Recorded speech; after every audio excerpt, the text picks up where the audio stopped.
নতুন দিন নতুন একটা রেসিপি নিয়ে আজকে আবার তোমাদের কাছে চলে এলাম। দেখেই বুঝতে পারছো যে আজকে আমার রেসিপি হচ্ছে আমলকি বা আমলা নিয়ে। বাজারে এখন গেলেই ভরে ভরে এই জিনিসটা পাওয়া যাচ্ছে, ভীষণ হেলদি আর তার সাথে বেশ একটা টকটক ভাব রয়েছে বলে আমার কিন্তু খেতে ভীষণ ভালো লাগে। তাই ভাবলাম যে বাজার থেকে এগুলো উধাও হয়ে যাওয়া বা কমে যাওয়ার আগে ঝটপট আমলকির আচার বানিয়ে রাখি। প্রথমেই আমলকিগুলোকে ধুয়ে আমি জলে ভাপিয়ে নিয়েছিলাম। ওপরে এরকমভাবে একটা জালি দেওয়া থালা বসিয়ে তার উপর আমলকিগুলোকে দিয়ে মোটামুটি 10 মিনিটের মতো সেদ্ধ করলেই আমলকিগুলো সেদ্ধ হয়ে যায়। তারপর আমলকিগুলোকে ছাড়িয়ে নিতে হবে। তার সাথে সাথে আমি একটা মশলা রেডি করে রাখছি, যেটা আচারে কাজে লাগবে। তার জন্য নিয়ে নিচ্ছি এখানে গোটা জিরে, শুকনো লঙ্কা, গোটা ধনে, সামান্য একটু গোলমরিচ, দুটো এলাচ, একটু মৌরি, আর তার সাথে দিয়ে দিয়েছি সামান্য একটু মেথি। সমস্ত শুকনো মশলাগুলোকে ভালো করে শুকনো খোলাও ভেজে নেওয়ার পর এটাকে গুঁড়ো করে নিতে হবে। একদিকে শুকনো মশলাগুলো ভাজতে থাকছি আর একদিকে আমলকিগুলোকে বীজ ছাড়াতে থাকছি। আমলকিগুলো সেদ্ধ হয়ে যাওয়ার পর হাত দিয়ে একটু চাপ দিলেই বীজগুলো বেশ সুন্দর বেরিয়ে আসে।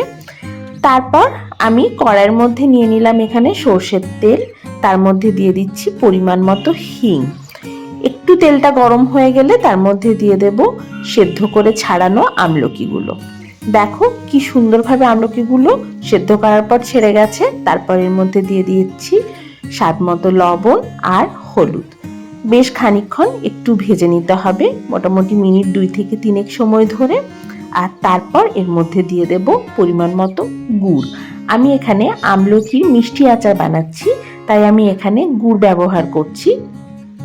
গুড় দিচ্ছি মোটামুটি 1 কেজি আমলকি হলে ধরে রাখো 400 গ্রামের মতো গুড়, আর সামান্য একটু মিষ্টি দিয়েছি। মিষ্টিটা যদিও অপশনাল, তোমরা না চাইলে অবশ্যই না দিতে পারো। গুড়ের সাথে দিয়ে দিচ্ছি সামান্য একটু বিট লবণ। বিট লবণ দিলে আচারের স্বাদ ভালো হয়।